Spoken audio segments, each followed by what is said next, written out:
So we're back with more filler of the Pokemon Sun and Moon anime. I mean, I will say this is filler just because it doesn't really add to the story of Sun and Moon or anything like that, but we find out a little bit more about KIAWE, which is really good because we already know a little bit about Lana, we know a little bit about Sophocles, and now we have our KIAWE episode. So obviously sometime in the future we're going to be getting our Mallow episode, which that should be a very good episode, because we also got our Lily episode as well. So yeah, I think Mallow is pretty much the only one out of the group who doesn't really have her own episode just yet, so maybe that'll be in the future sometime. But let's go ahead and focus on KIAWE. We learned that KIAWE actually lives on a ranch on Akala Island, so we get to see Akala Island, just a little bit of Akala Island in this episode. We get to meet KIAWE's mother, his father, and his sister as well. He is very overprotective of his sister. For example, his sister would try to carry a super big jug, and like he'll take the jug away and be like, oh, that's super dangerous, blah blah blah. So he's very overprotective, but he loves his sister very much.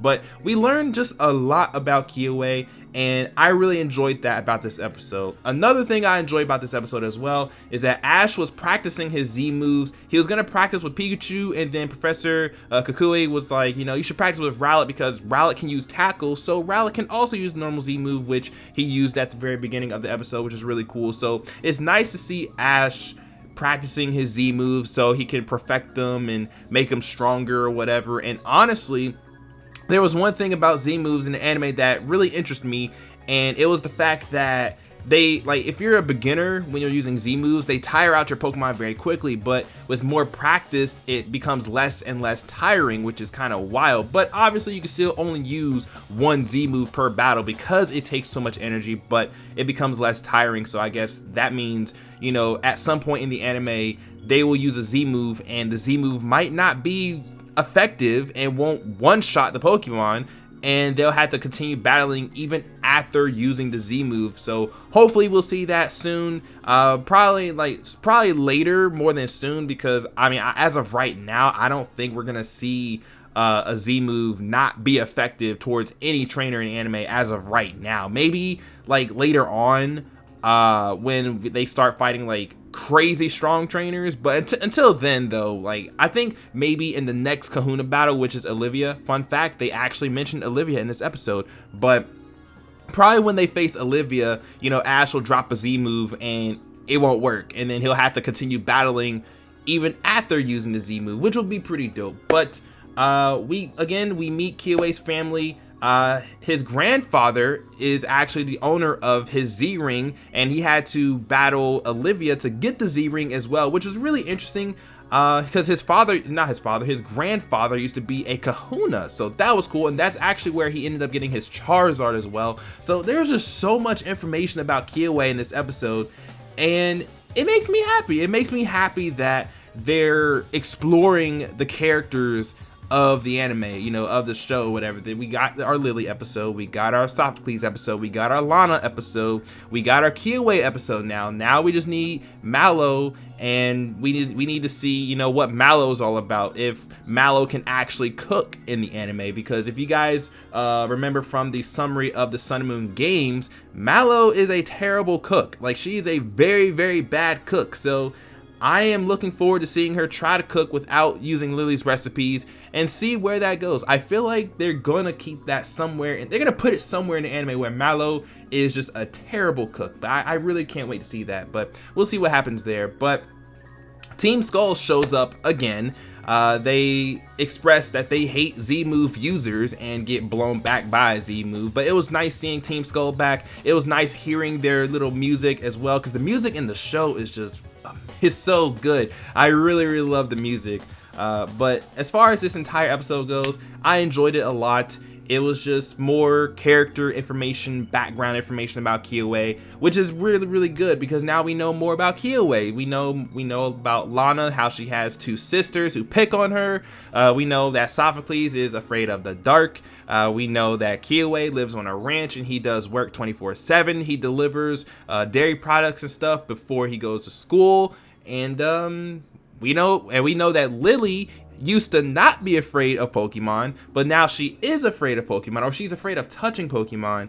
And we know that obviously Lusamine probably has something to do with that, so you know, there's that. But Ash uses Gigavolt Havoc in this episode, and it didn't look like the Z crystal broke, so Ash is learning how to use his Z moves, which is really dope, you guys. I love this anime. All right, I love this anime. I mean, people were like crapping all over the anime just because of the style of it, and it's like, just because the style is different doesn't mean it's bad, and it's not bad at all. It's amazing. It's great. It's absolutely amazing. I enjoy this anime so much. Now, if there is one gripe I have about it though, and obviously this is pretty much any Pokemon anime, it's that they reuse footage so often to the point where it's just like, it feels repetitive. For example, they reused the Gigavolt Havoc footage from the first episode, except it was just like nighttime, or it wasn't nighttime, but it was like sunrise, right? So, you know, you see Ash, you know, punching the screen or whatever. He's like, yeah, here's our full power. And then Pikachu uses Gigavolt Havoc, and it was like the literal same exact footage from the first episode, or well, second episode, whenever he freaking used the Z move. I think it was the second episode where he used Z move or Gigavolt Havoc. Yeah, they used the same exact footage, and I was like, it's lazy, but like, this is what Pokemon does. I mean, this is what they do. So, you know, I mean, that's just like a minor gripe. I know they've always done it, because like every time Pikachu uses Thunderbolt in this show, it's literally the same spinning animation, then boom, Thunderbolt. Like, it's the same freaking scene, whatever. They just reuse it. It's the same footage. That's what I'm trying to say. They just keep reusing it, and you know, sometimes it's just like, can we use something different, please? That'd be dope. You know, even when Ash was doing Breakneck Blitz with I almost said Rockruff, with Rowlet, you know, him doing the whole motion thing, that was the exact same as the previous episode, and I'm just like, really? We're just reusing Z move like footage now? Is this like stock footage and they're just gonna like reuse it, but just have different color backgrounds, you know, pertaining to whatever background they are in or something like that? Is that what's gonna happen? I guess that's what's gonna happen. But again, minor gripe. It's just a minor gripe, and it's not really with this specific episode, but it's just with the anime overall. But outside of that, I enjoyed this episode. Next episode though, I cannot wait for the next episode. Want to know why? Because we get to see Marini, and a lot of people said that James just might end up getting Marini. Now, they said this even before the episode preview was up or whatever, so people were like, you know, we could see James getting Marini, and I was like, I can actually see James getting a Marini, not gonna lie. And we get to see James in the next episode with a Marini sucking on his face. So I feel like that's gonna be the James I love you so much Pokemon that he has for the region, because you guys know how he was with Cacnea, with Chimecho, with what other Pokemon did it? Victory Bell. You know, I feel like Marini is gonna be the Cacnea or whatever of Alola, which is gonna be amazing, because finally James gets himself a Pokemon after like 12 episodes of the anime.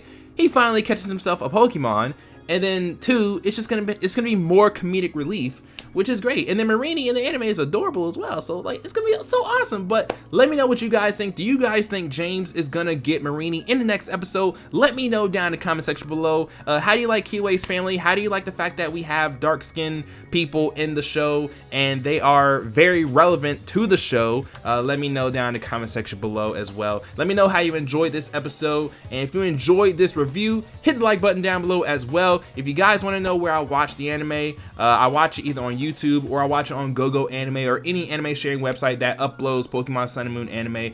So you know, there's that. But with that, I'm gonna go ahead and get out of here. Thank you guys for watching, and I will see you guys later. Peace.